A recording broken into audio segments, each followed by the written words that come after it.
Email marketing can be one of the most powerful tools that a digital marketer has, but who's to say that we're doing it right? Today I'm going to show you some of the basics of email marketing and, most importantly, how to stay out of that dreaded spam folder. Stick around, I got the answers.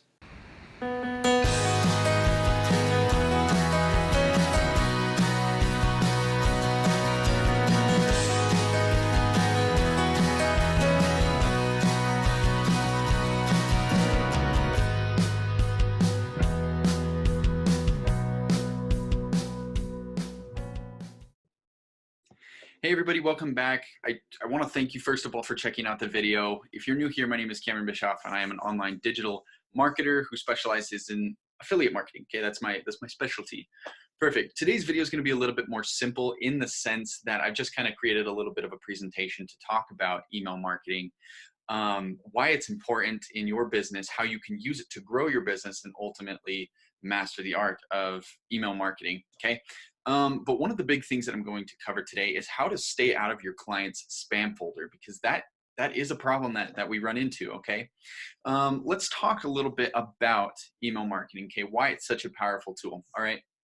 So I've mentioned this in other videos, but it's important to touch on one more time that when you have an email list or you're building up a list of clients, okay, and let's say you have 1,000 different people on that list and you have a new offer that you think these people would be interested in, with the click of a button, you can send out that offer to 1,000 different people. All right. And so when you build an email list, that you might have several different lists with people of different interests. Okay. So you can kind of target these different lists and give them the products that they are most likely to buy. All right. But the trick is staying out of their spam folders. Like I said, this is something that does happen. All right. So that's what this training is on today, basically how to stay out of that spam folder and how you can use this as a powerful tool for yourself. Okay. All right. So the first reason that you might end up in somebody's spam folder is that your emails aren't getting opened. All right. I talk a lot about brand building and why it's important for your customers to know who you are.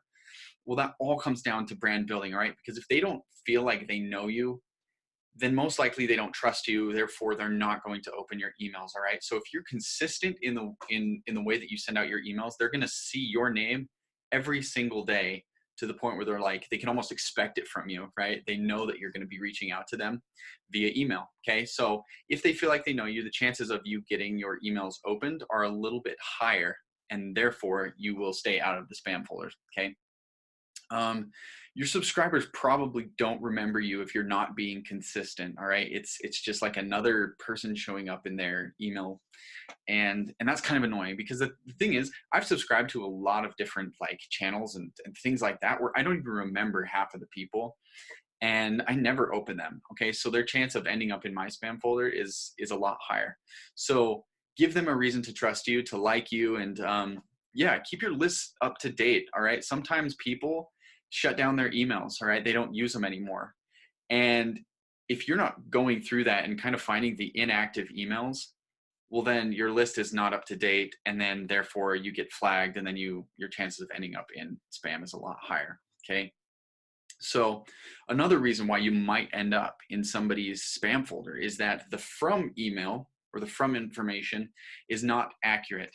Now, this can be a little bit tricky because I have had this problem before. All right. The from email is your email address. Okay. If your profile is not like current and up to date and some of the information is not correct, then their email provider is like, well, who the heck is this coming from? We don't really know, because like their information is crap. All right. So make sure that your information is up to date and on fire. Okay. So I want to give you a couple different examples of what a good email address looks like and what a bad email address looks like. This can also affect your open rate, and if whether or not you're going to end up in that spam folder. Okay.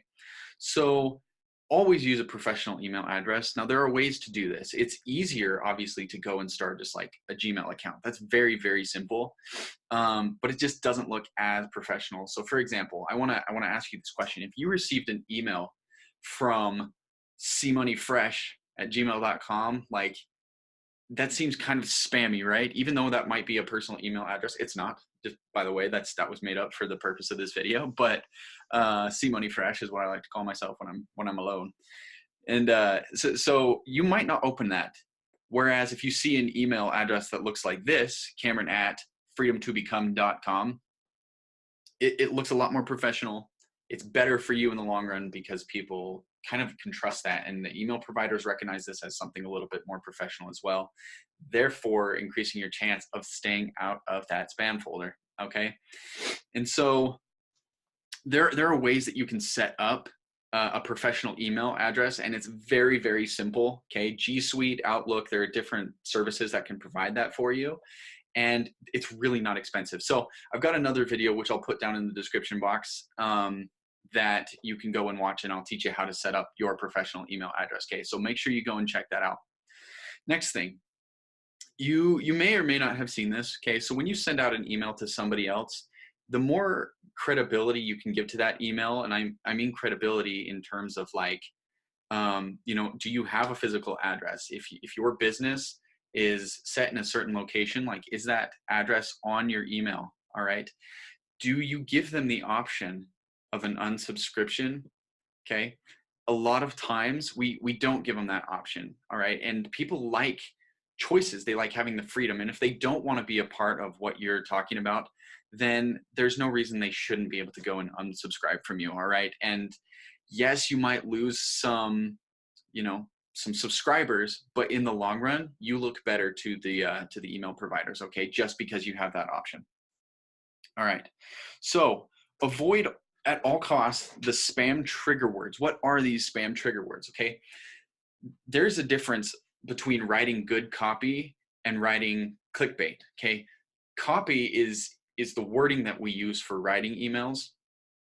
And we want to trigger them emotionally, right? So saying things like, check out this incredible secret, this amazing and ongoing offer, stuff like that. There are just certain words that you can use that make your content a little bit more appealing. But there are certain spam trigger words that you want to avoid. Okay. And if you use these, you get flagged. All right. So if you send out an email and you start it, dear friend, okay, you sound like a robot. The computer hates that. All right. Check out this amazing offer that you can only get this one time. Okay. It's a good word to use, but it's also a spam trigger word. Okay. So try to avoid that, at least in the title of your emails. Check or money order. Congratulations, you've won a free something something. That's very spammy. I got one of those just earlier. It said that I won $1,000 like Walmart gift card or something like that. Okay. Click here. You're making them do something that they might not want to do. Avoid that word. Okay. Avoid those words. Great offer, increased sales. And the worst of all, why would you start your email by saying this is not spam? Okay. That's one of the quickest ways to get into a spam folder, because you're using that word. All right. Email providers are very, very smart, guys, and they don't mess around. All right. Another thing, you may not have gotten express permission from the person you're sending an email to. Okay. That's why we do what's called a double opt-in. So think about this. When you are, say, signing up for a new service, most likely they're going to ask for your email address, and that's totally normal. It's fine. It's how they keep in contact with you. So don't be like offended or upset about that, because they're collecting a little bit of information. No, that's stupid. Okay. Don't be afraid to give out your email address. You always have the unsubscribe option if you don't like what you're receiving. Okay. But a double opt-in is when they actually receive an email saying, would you like to subscribe? So instead of them just automatically being on your list after they type in their email address, they receive the email that gives them the option to subscribe.